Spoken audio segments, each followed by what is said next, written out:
A very good morning, students. Today we shall start the next chapter, that is Bholi, written by K.A. Abbas. First of all, I give you some information about K.A. Abbas. Khwaja Ahmad Abbas was born on 7th June 1914 in Panipat, Haryana. He was popularly known as K.A. Abbas. He was an Indian film director, screenwriter, novelist and a journalist in Urdu, Hindi and English languages. Khwaja Ahmad Abbas का जन्म जो है वो 7 जून 1914 को हरियाणा के पानीपत में हुआ और वो जाने जाते हैं शॉर्ट नेम से के.ए. अब्बास। जो उनका शॉर्ट नेम है वो क्या है? के.ए. अब्बास। ठीक है, वो एक इंडियन फिल्म डायरेक्टर थे, स्क्रीन राइटर थे, नॉवेलिस्ट और उर्दू, हिंदी और इंग्लिश लैंग्वेजेस के जर्नलिस्ट थे। As a director, he made a number of Hindi Urdu films. His film Sheher और Sapna won the National Film Award for Best Feature Film. His films Saath Hindustani and Do Boon Pani both won the National Film Awards for Best Feature Film on National Integration. He died on June 1st, 1987 at the age of 72. As a director उन्होंने काफ़ी सारी हिंदी उर्दू की फिल्में बनाई। उनकी जो film थी शहर और सपना, उसने नेशनल फिल्म अवार्ड जो है वो जीता फॉर बेस्ट फीचर फिल्म। ठीक है, इसके अलावा उनकी जो दो फिल्में थी, साथ हिंदुस्तानी और दो बूंद पानी, इन दोनों फिल्म को भी नेशनल फिल्म अवार्ड से सम्मानित किया गया। इन दोनों फिल्मों को नेशनल फिल्म अवार्ड मिला for best feature film on national integration. राष्ट्रीय एकता के ऊपर ये फिल्में बनाई गई थी और इन्हें भी नेशनल फिल्म अवार्ड जो है मिला था। और उनकी डेथ जो है वो 1 जून 1987 को 72 ईयर्स की एज में हुई। Now I tell you the theme of the story. This story is about a girl named Bholi. She could not speak properly. She stammered. Therefore, she spoke a little. Other children made fun of her and mimicked her, but she got a lot of her change after joining school in village. ये कहानी है एक लड़की की जिसका नाम था भोली। ठीक है, वो ठीक से बोल नहीं पाती थी। जब भी वो बोलती थी तो हकलाती थी, हकला के बोलती थी और इसीलिए वो बहुत कम बोलती थी और बाकी बच्चे जो है वो उसकी मजाक उड़ाया करते थे, उसकी नकल उतारते थे, मिमिक्री करते थे उसकी। और जब उसने गांव का एक स्कूल ज्वाइन कर लिया तो उसमें काफी चेंज आया।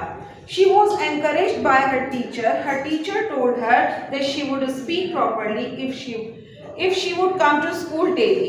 She would become the most educated girl in the village. No one would dare laugh at her. Her teacher's encouragement changed her life. She helped Bholi to gain confidence and faith in herself. Bholi became a confident girl. Bholi replied smashingly to Bishambar Nath when he demanded 5,000 rupees as dowry. She refused to marry a greedy, lame, old and coward man. All were thunderstruck to see Bholi's behavior. She did not stammer. All this was possible because of her education and teacher's training. यहाँ पर जो उसकी teacher थी उसने उसे बहुत ज़्यादा encourage किया। उसकी टीचर ने उससे कहा कि वो सही तरीके से बोल पाएगी अगर वो डेली स्कूल आए। ठीक है, और वो गांव में सबसे ज़्यादा पढ़ी लिखी लड़की बनी, सबसे ज़्यादा एजुकेटेड लड़की बन जाएगी और कोई उस पर हंसने की हिम्मत नहीं करेगा। उसकी टीचर ने उसे एनकरेजमेंट दिया और उसका जो पूरा लाइफ थी वो बदल कर रख दी। उसने जो भोली के अंदर जो है एक कॉन्फिडेंस पैदा किया। जो उसकी टीचर थी उसने भोली के अंदर जो है कॉन्फिडेंस पैदा किया और विश्वास में लाने की कोशिश की, उसकी हेल्प की उसके अंदर विश्वास पैदा करने की। भोली जो थी वो एक बहुत ज़्यादा कॉन्फिडेंट लड़की बन गई और भोली ने बिशंबर नाथ को एक अच्छा खासा जवाब दिया जब उसने 5,000 रुपये जो है डाउरी मांगी। डाउरी का मतलब क्या होता है? दहेज। उससे शादी करने के लिए दहेज मांगा और उसने लालची, लंगड़े, बूढ़े और कायर आदमी से शादी करने से इनकार कर दिया, मना कर दिया। और सभी भोली का जो ये स्वभाव था उसको देखकर हक्के बक्के रह गए, सब हैरान रह गए। वो बिल्कुल भी बोलते वक्त हकलाई नहीं उस वक्त।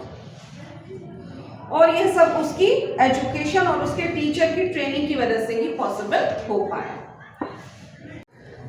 Now I shall teach you the story in detail. This story is about a girl named Sulekha. She was called Bholi the simpleton.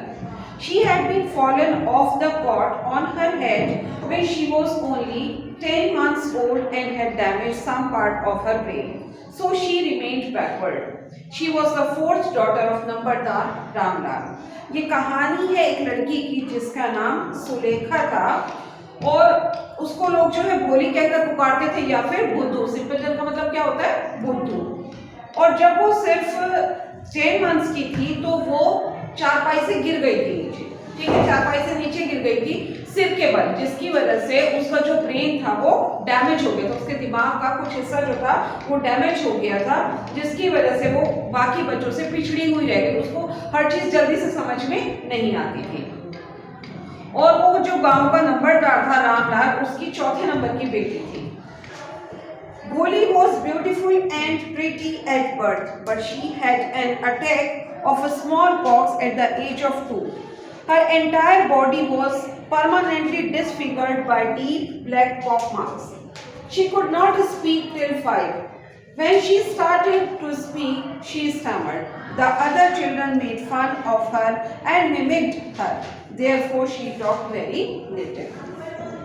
अब तक मैंने आपको बताया कि ये कहानी है एक लड़की की जिसका नाम सुलेखा था और वो उसको जो है भोली कहकर लोग पुकारते थे क्योंकि वो बहुत सीधी सादी लड़की थी, सिंपलटन थी. और उसके जब वो सिर्फ 10 महीने की थी तो उसके सिर पर चारपाई गिर गई थी. तो उसका जो हेड दिमाग था, जो उसका माइंड था, उसका कुछ पार्ट जो था वो डैमेज हो गया था, जिसकी वजह से वो बाकी बच्चों से थोड़ी पिछड़ी हुई रहती थी. जो चीज़ लोगों को जल्दी समझ में आ जाती थी उसको सीखने में टाइम लगता था. और वो जो नंबरदार था रामलाल, उसकी चौथे नंबर की बेटी थी. भोली बहुत ज़्यादा ब्यूटीफुल थी. जब उसका बर्थ हुआ था, जब उसका जन्म हुआ था, भोली बहुत ज़्यादा खूबसूरत थी, बहुत प्यारी सी थी. उसके बाद उसके ऊपर जो है एक स्मॉल पॉक्स का जो है अटैक हो गया था. स्मॉल पॉक्स आप समझते हैं डिजीज होती है, उसका अटैक हो गया था जब वो 2 साल की थी. और उसकी पूरी बॉडी जो थी वो डिसफिगर्ड हो गई थी, परमानेंटली डिसफिगर्ड हो गई थी. और उसकी पूरी बॉडी के ऊपर जो है चिकन पॉक्स के मार्क्स हो गए थे. समझ में दाग रह जाते हैं उसके ऊपर, स्किन के ऊपर, तो वो रह गए थे. और वो 5 साल तक जो है बोल नहीं सकी बिल्कुल भी. When she started to speak, और जब उसने बोलना शुरू किया तो वो हकलाती थी. बाकी बच्चे उसका मजाक उड़ाते थे, उसकी नकल उतारते थे और इसलिए वो बहुत कम बोलती थी. Ramlal had 7 children, 3 sons and 4 daughters. Bholi was the youngest. All the children were healthy and strong except Bholi. The sons were sent to the city to study. The 3 daughters were good looking, so it was not difficult to find bridegrooms for them. But Ramlal was worried about Bholi because she had neither good look nor intelligence. Ramlal के 7 बच्चे थे, 3 बेटे और 4 बेटियां. भोली जो थी वो सबसे छोटी थी और बाकी सारे बच्चे जो थे भोली के अलावा वो सब हेल्दी थे और काफ़ी स्ट्रॉन्ग थे. और उसके जो बेटे थे उन्हें शहर भेजा गया पढ़ने के लिए. और जो उसकी 3 बेटियां थी वो देखने में भी काफ़ी सुंदर थी और इसलिए उनके लिए दूल्हे ढूंढने में कोई ज़्यादा दिक्कत नहीं हुई. लेकिन जो रामलाल जो था वो काफ़ी चिंतित रहता था अपनी बेटी भोली को लेकर, क्योंकि ना तो वो देखने में सुंदर थी और ना ही वो इंटेलिजेंट थी. समझ में आया? Bholi was 7 years old when a primary school for teachers was opened in village. The Tehsildar Sahib came to perform the opening ceremony. He told Ramlal that as a revenue official and as representative of the government in the village, he must set an example to the villagers to send his daughters to school. Then he consulted his wife. She did not agree with him. His wife said if they would send their daughters to school, who would marry them? But somehow they decided to send Bholi to the school. भोली जब 7 साल की थी तो गांव में एक जो है प्राइमरी स्कूल खुल गया और जो तहसीलदार साहब थे वो वहाँ पर आए ओपनिंग सेरेमनी करने के लिए. जो उद्घाटन होता है वो करने के लिए वहाँ पर तहसीलदार साहब आए और उन्होंने रामलाल से बताया कि एज अ रेवेन्यू ऑफिशियल और एक रिप्रेजेंटेटिव होने के नाते, गवर्नमेंट का एक रिप्रेजेंटेटिव होने के नाते गांव में तुम्हें एक एग्जाम्पल सेट करना चाहिए गांव वालों के सामने अपनी बेटियों को स्कूल भेजकर. ताकि लोगों को एक इससे प्रोत्साहन मिले, वो भी अपने बच्चों को स्कूल भेजें। इसके बाद रामलाल ने अपनी वाइफ से जो है राय मशवरा किया, उसके साथ कंसल्ट किया, लेकिन वो अपनी बेटियों को स्कूल भेजने के लिए रेडी नहीं हुई। उसकी वाइफ ने कहा कि अगर हम अपने बच्चियों को, अपनी बेटियों को स्कूल भेजेंगे तो उनसे शादी कौन करेगा। लेकिन किसी तरह से उन्होंने डिसाइड किया कि वो लोग भोली को स्कूल भेजेंगे। Ramlal caught Bholi by his hand and tried to take her to school. But Bholi got frightened because she did not know what a school was like and what happened there. But when she was bathed and oil was rubbed into her dry and matted hair and she was given a new dress to wear, she began to think that she was being taken to a better place than her home. Her father took her to school and handed her over to the headmistress. Ramlal ने भोली का हाथ पकड़ा और उसको school ले जाने की कोशिश की, लेकिन भोली जो थी वो डर गई, क्योंकि उसको नहीं पता था कि स्कूल कैसा होता है और वहाँ पर क्या होता है। लेकिन जब उसे नहलाया धुलाया गया, उसके बालों में जो है तेल लगाया गया, ठीक है, और उसकी जो रब्ड स्किन थी, रब्ड हेयर थे, उस पर जो है उसको ऑयल वगैरह लगाया गया। इसके अलावा उसको नए कपड़े दिए गए, नई ड्रेस दी गई पहनने के लिए। तो वो समझ गई, उसने सोचना शुरू किया कि जहाँ पर मुझे ले जाया जा रहा है कि वो जो है शायद घर से ज़्यादा बेटर जगह होगी, जहाँ भी मुझे ले जाया जा रहा है वो घर से अच्छी जगह होगी। और उसके बाद जो है उसके फादर उसको ले गए और उन्होंने जो है उसको हैंड ओवर कर दिया वहाँ की जो प्रिंसिपल थी, हेडमिस्ट्रेस थी, उसको। The headmistress made her sit in a corner in one of the classroom.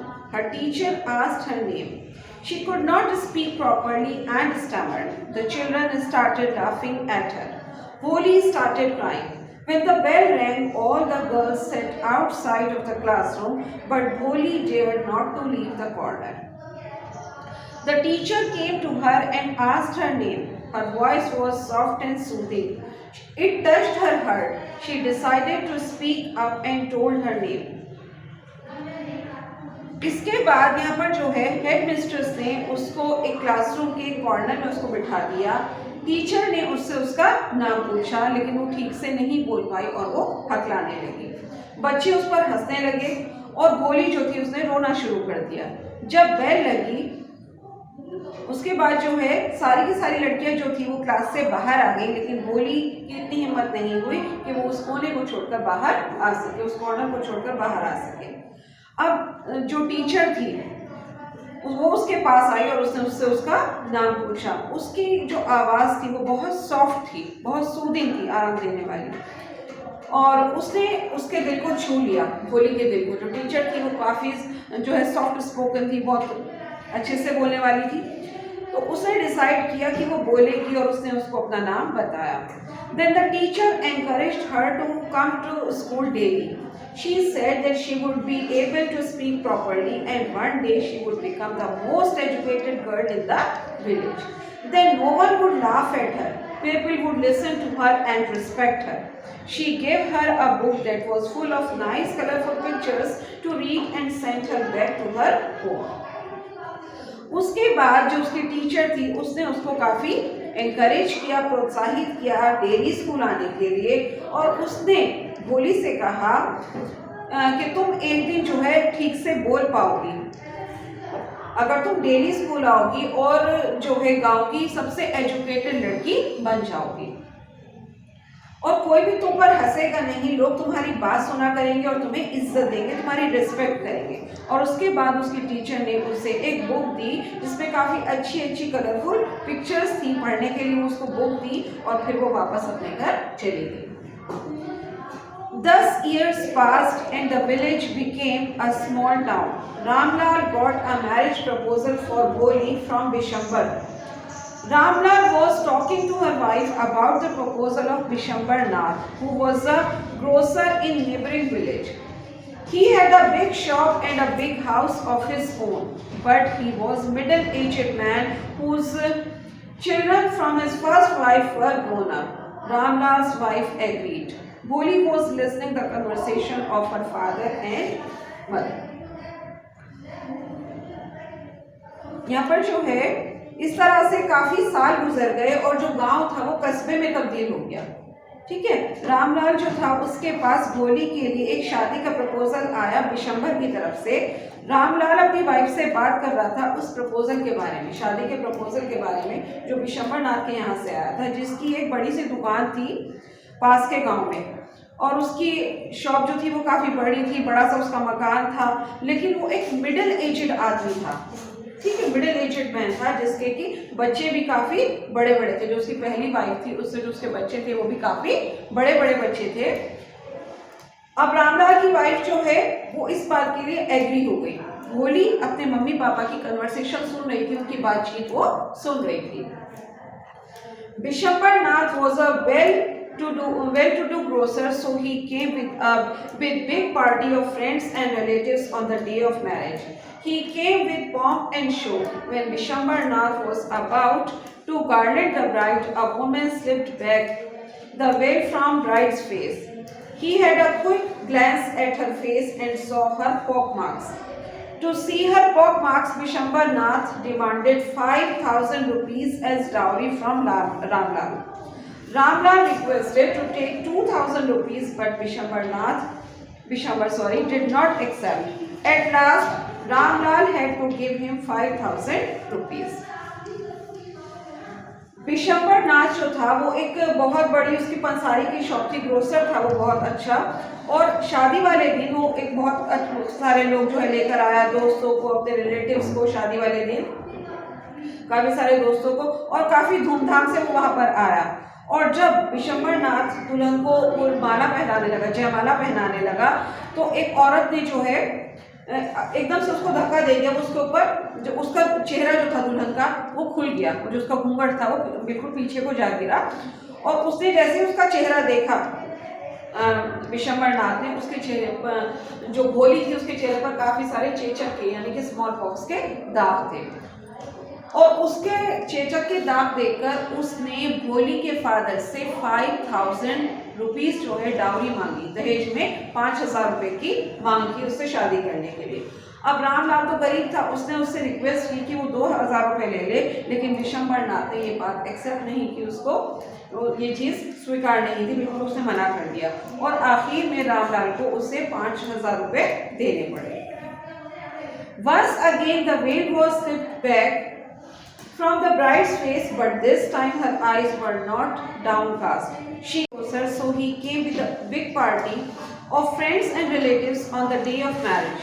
He came with pomp and show. When Bishambar Nath was about to garland the bride, a woman slipped back the veil from the bride's face.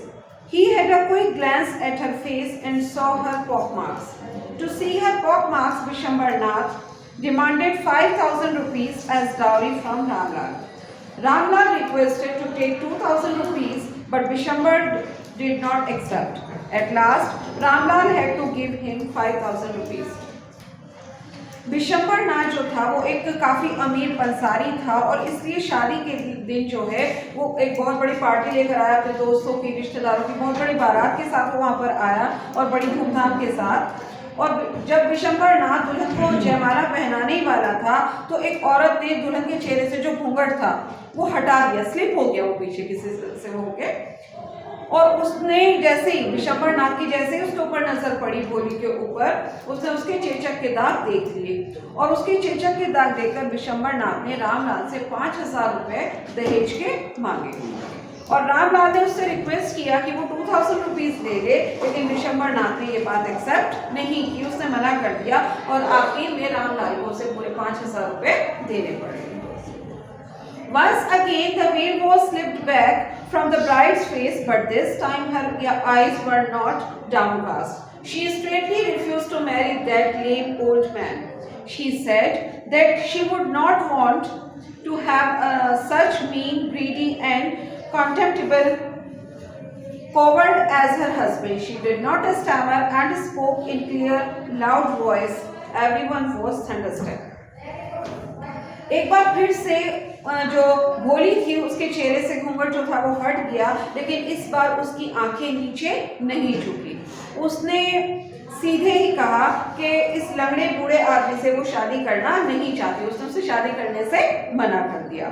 उसने कहा कि उसे अपने पति के रूप में ऐसा नीचा, लालची और इतना बुरा आदमी जो है, कायर आदमी नहीं चाहिए। और ये बात कहते वक्त वो बिल्कुल भी नहीं हकलाई। उसने बिल्कुल तेज और स्पष्ट आवाज में ये बात कही और सब इस बात सुनकर हक्के बक्के रह गए। सब ये बात सुनकर हैरान रह गए। Vishwanath went back with his party. Ramlal's head bowed low with the weight of shame and grief. He became worried about Bholi's future. But Sulekha answered that she would serve her mother and father in their old age and teach in the same school where she learned so much. Her teacher was standing in the corner and watching the drama. Her teacher was happy to listen Bholi's replies and she felt satisfaction. अब विशंबरनाथ अपनी बारात लेकर वापस चला जाता है और रामलाल जो है उसका सिर शर्म से और दुख से झुक जाता है और वो भोली के जो फ्यूचर था उसको लेकर काफी परेशान हो जाता है, चिंतित हो जाता है। लेकिन जो सुलेखा थी, सुलेखा कौन है? भोली, ठीक है। जो सुलेखा थी उसने जवाब दिया कि वो अपने माता पिता की, अपने मम्मी पापा की, उनके बुढ़ापे में सेवा करेगी और उस स्कूल में पढ़ाएगी जहां उसने इतना सब कुछ सीखा। और उसकी जो टीचर थी वो एक कॉर्नर में खड़ी होकर ये सारा नाटक देख रही थी। उसकी जो टीचर थी भोली की, उसने भोली का जवाब सुनकर वो काफी खुश हुई और काफी उसको सेटिस्फेक्शन महसूस हुआ। That's all in this story.